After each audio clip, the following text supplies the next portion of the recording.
Assalamualaikum warahmatullahi wabarakatuh, sahabat Ajrat Channel dimanapun kalian berada. Untuk pembahasan kali ini saya akan membahas yaitu tentang kisah Nabi Adam alaihissalam, manusia pertama yang diciptakan Allah.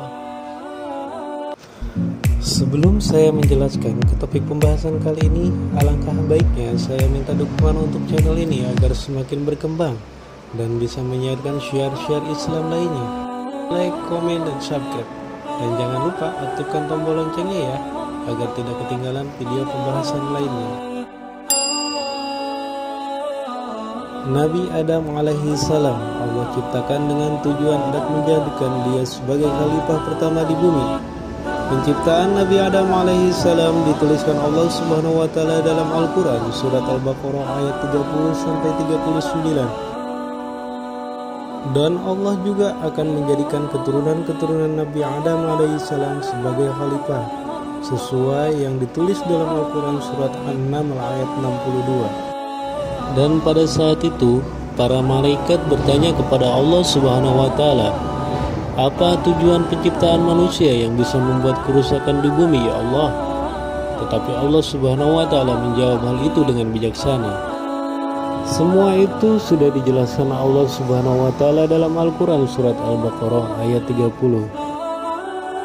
Dan ingatlah ketika Tuhanmu berfirman kepada para malaikat, "Aku hendak menjadikan khalifah di bumi." Mereka berkata, "Apakah engkau hendak menjadikan orang yang merusak dan menumpahkan darah di sana? Sedangkan kami bertasbih memujimu dan menyucikan namamu." Dia berfirman, "Sungguh aku mengetahui apa yang tidak kamu ketahui." Dikutip dari buku Kisah Para Nabi oleh Ibnu Katsir, Nabi Adam alaihissalam diciptakan oleh Allah Subhanahu wa taala dari tanah dengan hanya mengucapkan kata kun fayakun.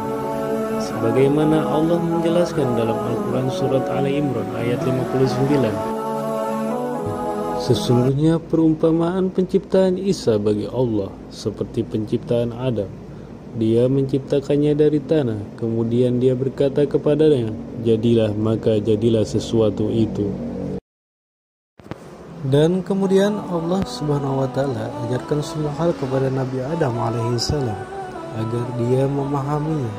Hal ini dijelaskan dalam Al-Quran surat Al-Baqarah ayat 31. Dan dia ajarkan kepada Adam nama-nama benda semuanya. Kemudian dia perlihatkan kepada para malaikat seraya berfirman, "Sebutkan kepadaku nama semua benda ini jika kamu yang benar." Nabi Muhammad SAW bersabda, "Sesungguhnya Allah telah menciptakan Adam dalam bentuk seorang laki-laki. Tubuhnya sangat tinggi dan rambutnya sangat tebal. Tubuhnya seperti pohon kurma yang menjulang tinggi." Hadis riwayat Bukhari. Dan setelah Allah menciptakan Nabi Adam alaihissalam dan mengajarkan semua kepada Nabi Adam alaihissalam, Allah ciptakan Siti Hawa dari tulang rusuk Nabi Adam sebagai pasangannya. Hal ini Allah tuliskan dalam Al-Quran surat An-Nisa ayat 1. "Wahai manusia, bertakwalah kepada Tuhanmu yang telah menciptakan kamu dari diri yang satu, Adam.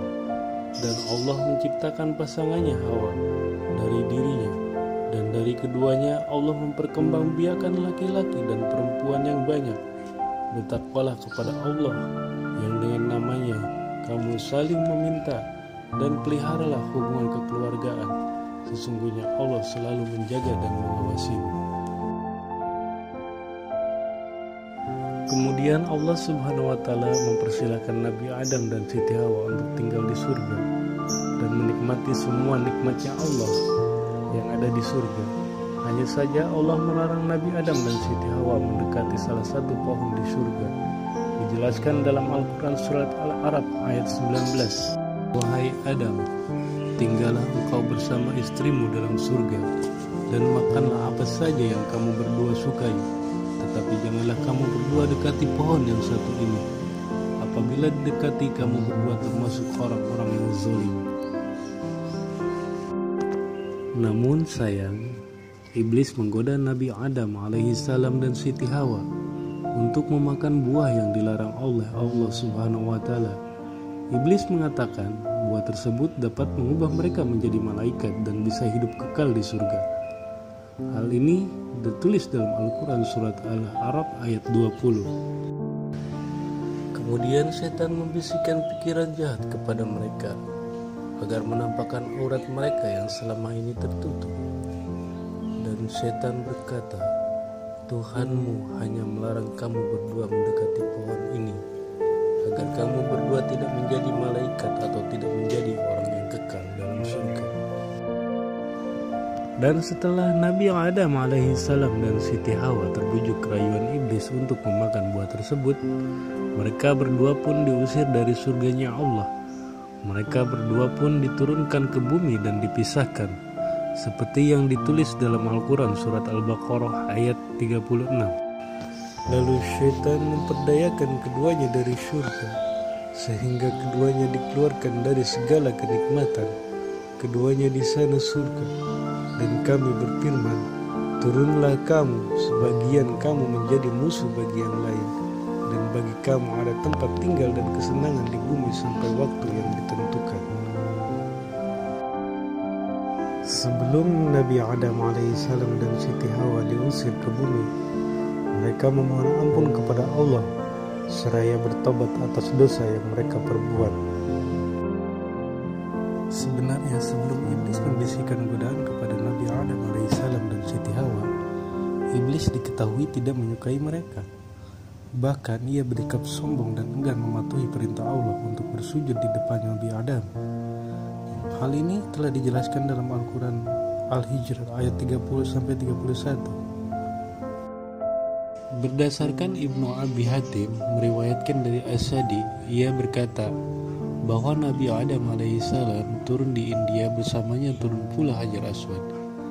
Beliau membawa segenggam daun surga di tangannya, dan Nabi Adam alaihissalam menyebarkan daun itu di India, sehingga tumbuhlah pohon yang bagus di sana.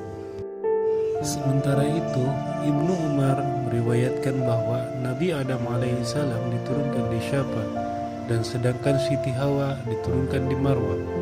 Mereka berdua pun dipertemukan kembali oleh Allah di Jabal Rahmat dan bersatu kembali. Demikian penjelasan tentang kisah Nabi Adam alaihissalam yang Allah ciptakan sebagai khalifah di bumi, dan semoga menjadi manfaat untuk kita semua dan memperkuat iman kita. Terima kasih banyak. Wassalamualaikum warahmatullahi wabarakatuh.